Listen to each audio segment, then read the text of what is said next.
Hey, what's up, guys? Eric Temple here. The discussion today is going to be about a term that I think's being thrown around a little bit too much, and that's the word bracing. Uh, in my mind, bracing is a very high threshold situation or strategy, right? So if you were to go to squat 500 pounds or deadlift 500 pounds, you know you have to create a lot of tension and pressure to stabilize your body, right? You have to have a good bracing mechanism as well. And I think we've gone so far into it to where we incorporate it into every exercise and how it can negatively maybe affect the way people move genuinely, and how rigidity is a good thing in most cases, but we also need fluidity throughout movement. And that's what I'm going to talk about is we see exercises like planks, wheel rollouts, Pallof presses. It happens a lot during Pallof presses, even landmine presses, warming up for squats or deadlifts, especially when the weight is light. And what I mean by that is if you're doing a Pallof press, right, and the lever arm is short, you shouldn't have a lot of abdominal tension. I remember the first time I ever did one in college. I didn't know what the exercise was. My buddy's like, try this exercise out. So put it against my sternum. I was like, oh, this is going to be easy. Started pressing it out, and it hit me here. And that's how your core should work, right? When the lever arm is short, we take our inhale. We don't have a lot of abdominal tension. And as the lever arm increases, that's when our abdominal tension increases. As the lever arm shortens, that is when our abdominal tension decreases. Same with an ab wheel rollout. We should get our pelvis into a good position to use our core more effectively. But if we're telling people to brace, we're not doing the exercise as effectively as we should, right? Your abs reflexively brace as the lever arm increases.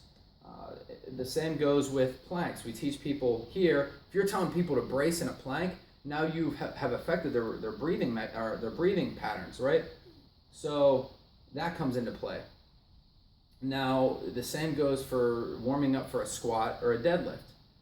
We get people with like the bar 135 and they're bracing as they do their warm-up sets, or they're bracing as they do their warm-up sets, and it's like, yo, chill out. Like, this is a low threshold situation where your body doesn't need to create a lot of tension. You just need to like pattern that movement to warm yourself up, get your joints lubricated. And I think we've taken it so far to where like we're doing landmine presses, we're thinking about good pelvis position, which is a good thing, but we're telling people to get ribs down at the same time, and we're getting this bracing mechanism when we don't really need it, right?